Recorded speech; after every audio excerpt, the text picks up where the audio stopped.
Okay, so we've been looking at some analysis on the handwriting of Patsy Ramsey and Gary Oliva, and just kind of trying to do some deep dives into the ransom notes and things of that nature. We previously looked at some analysis done by Georgia State University, a blog that they posted. And this analysis is by Mark McClish. He was previously mentioned, I think, in the Georgia State analysis. So here's his analysis. And so he has several different parts of analysis that are pretty lengthy. So I'm going to try to go through these: the 911 call, the ransom note, John and Patsy interviews, John Mark Carr, Burke Ramsey, and then kind of a summary. So starting off with the 911 call, and of course this was posted in 2016, um, goes on to say that December 2016 marks the 20th anniversary of the death of JonBenét Ramsey. In the coming months, there will be numerous television shows dedicated to this unsolved murder. They will review the facts of the case and discuss any new evidence that has been discovered. What they will fail to talk about is statements made by people involved in this investigation in their quest to find forensic evidence that points to the killer. They ignore what people are telling them. Before we apply the statement analysis techniques, let's first review what happened 20 years ago. And this is very interesting because I think he's right in a sense, because the further that you get away from a case, the less likely it is for anybody else looking to sort of thoroughly review the case. Unless you're a detective assigned to cold cases, you probably wouldn't thoroughly review the case. You would just kind of talk about the high points and how it shocked the world. And so I think on the anniversaries, you'll probably get people who come back and they're just kind of, looking to see, what this is all about and if anybody solved it and if we can apply new techniques to the situation. But it's hard without having context. So in 96, John and Patsy, they live in Boulder, Colorado, as we know. They got their 9-year-old son. They got their 6-year-old daughter. That's, of course, Burke and JonBenét. And obviously on December 26th of 96, Patsy wakes up around 5:45. I think previously I was circulating it around 5:30. They found the 3-page written note down at the bottom of the stairs addressed to Mr. Ramsey. I think in one interview, John got mixed up and said both Mr. and Miss Ramsey. But that wasn't true. It was just Mrs. Ramsey. It was just him. Yeah. Found 3-page note that was addressed to Mr. Ramsey. Said JonBenét had been kidnapped. They demanded $118,000 in cash. Said the kidnappers would call the Ramseys to instruct them on delivering the money. Patsy immediately called 911, and the police soon arrived. No, she went up and she talked to John. John got out of the shower, laid everything across the floor, and told her to call 911, according to what he said. Police began their investigation, waited for the kidnappers to call at around 1 p.m. Now, it's weird that they would have waited for the kidnappers to call, knowing that John had not gone to the bank yet, unless I'm missing something. John hadn't gone to the bank yet. See, why would you wait for a call and John hasn't gone to the bank yet?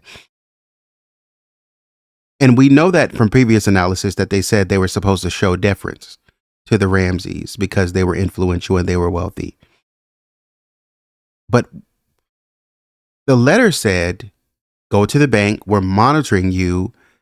But it almost seems like the cops just walked in the house, read the letter, and were like, oh, okay, what do we do next? I mean, do we want to kind of reenact this thing out, or do we want to try to play this thing out and, get John and Patsy to the bank, so that we can try to pull money out? Because, honestly, according to the note, I don't know, maybe had they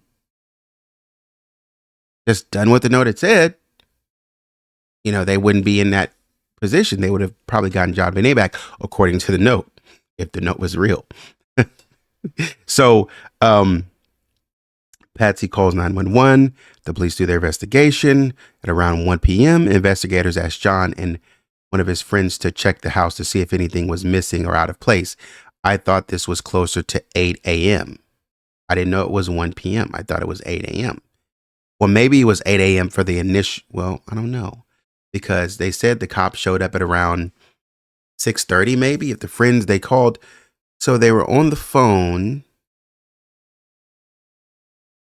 I think I'm getting my timelines mixed up. I think they were on the phone.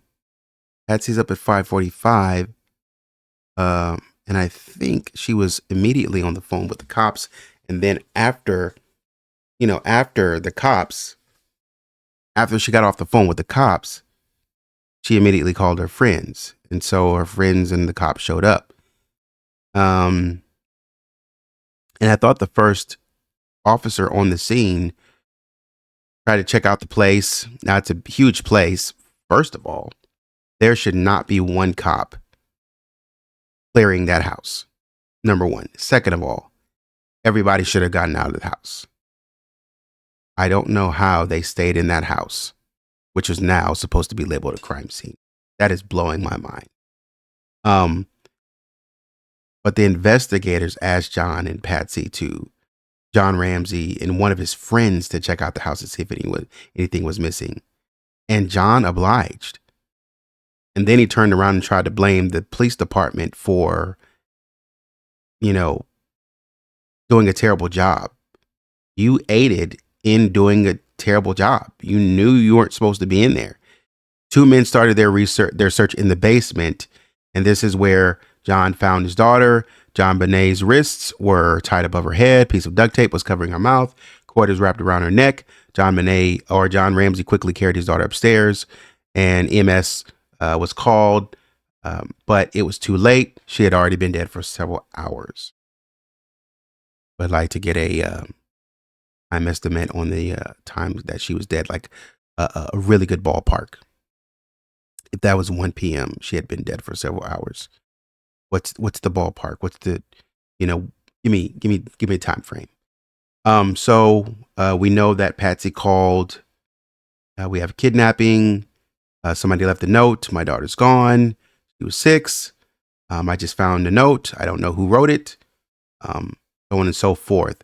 So after Patsy terminated, and so take a deep breath for me, okay? Hurry. Patsy. That means Patsy got off the phone. She's supposed to stay on the phone, but she got off the phone, because the Ramseys are just doing whatever they want to do. After Patsy terminated the call, apparently the line stayed open. She may not have placed the phone properly in the cradle. The 911 operator thought she heard faint voices in the background. Audio experts enhanced it, see if they could make out what was being said. I didn't know that she had meant to hang it up and didn't hang it up. I thought that she was still on the phone, and then Burke or whoever came to talk to her, and she had to shush him real quick. Stop and hold on while I'm talking to the phone. That's what I thought happened. But apparently she tried to hang up, but it didn't work. That's what happens when you're doing the wrong thing. It doesn't go through. Audio experts enhanced it. And they thought they heard John Ramsey say, "We're not talking to you." Patsy Ramsey says, Patsy Ramsey, they thought they may have heard John Ramsey say, "We're not talking to you." Patsy Ramsey would have said, "What did you do?" And Burke Ramsey say, "What did you find?" If you listen to the enhanced recording, it's difficult to make out any of those statements. Therefore, the statement is inconclusive. Correct. I think it'd be pretty hard to say. And so he's breaking down different perspectives or different points of what was being said. So the portion where, they get on the phone, "What's going on, ma'am? We have a kidnapping. Hurry, please." When the operator asked Patsy what's going on, she said, "We have a kidnapping," and replied, it said, "Hurry, please." And McClish goes on to say, "Notice that Patsy's plea for help lacks specifics. She does not tell the 911 operator who was kidnapped. We would expect her to say, 'My daughter,' or 'Our daughter has been kidnapped.' Most people do not want to lie and will avoid telling a lie.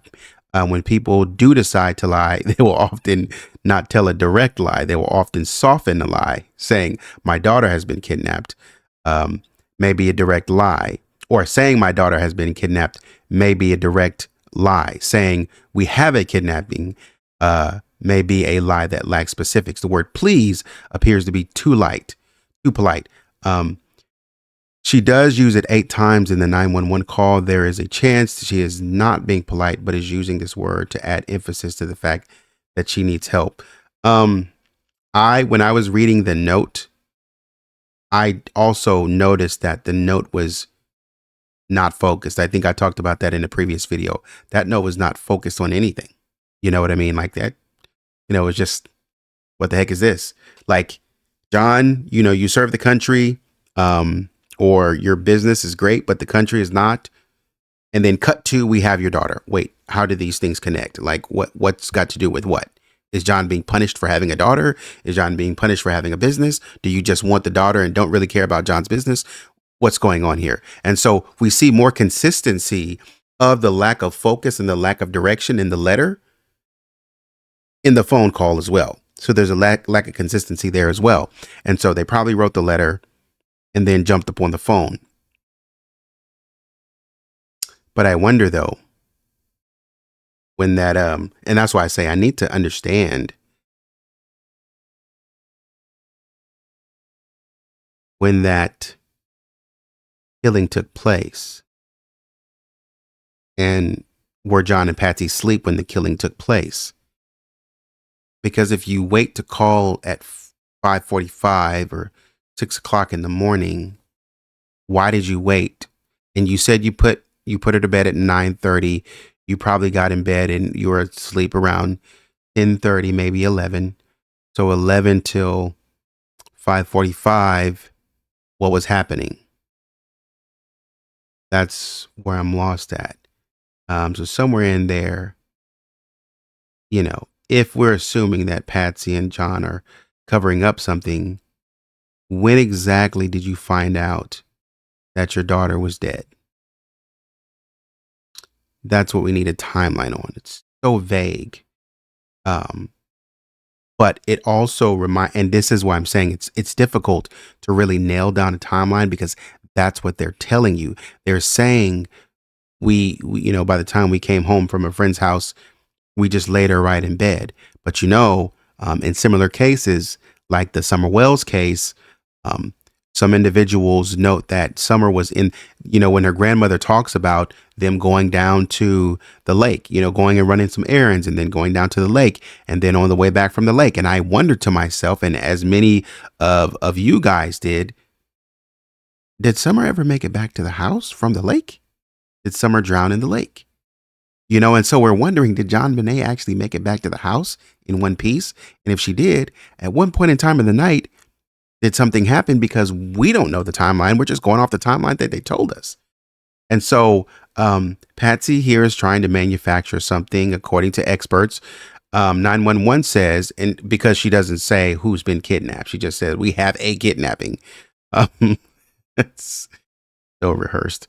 911 says, 911 says, explain to me what is going on. Okay.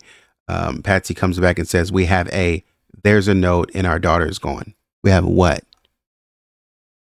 We have a kidnapping. Hurry, please. We have there's a note. Our daughter's gone. Finish the sentence. Why would you stop in mid-sentence and just say our daughter's gone?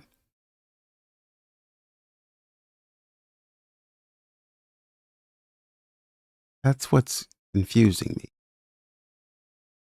Why would you stop in mid-sentence and say, there's a note, our daughter's gone?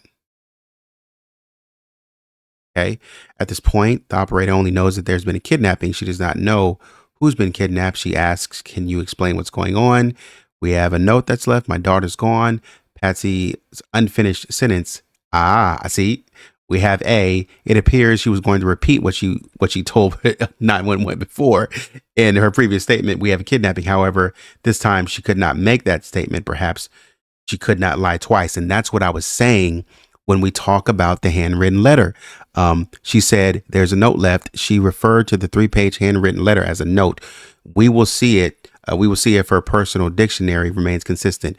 This is what I'm saying, man. Because in the note, we have a kidnapping. In the note, and when I was saying those moral and personal convictions start to come into play, when she first started off at Mr. Ramsey in that note. Someone did. Started off at Mr. Ramsey in that note. They started off at Mr. Ramsey and then went down and they said, we are a small foreign faction, we this, we that. And then it switched down to I this and that. I will give you a call, so on and so forth.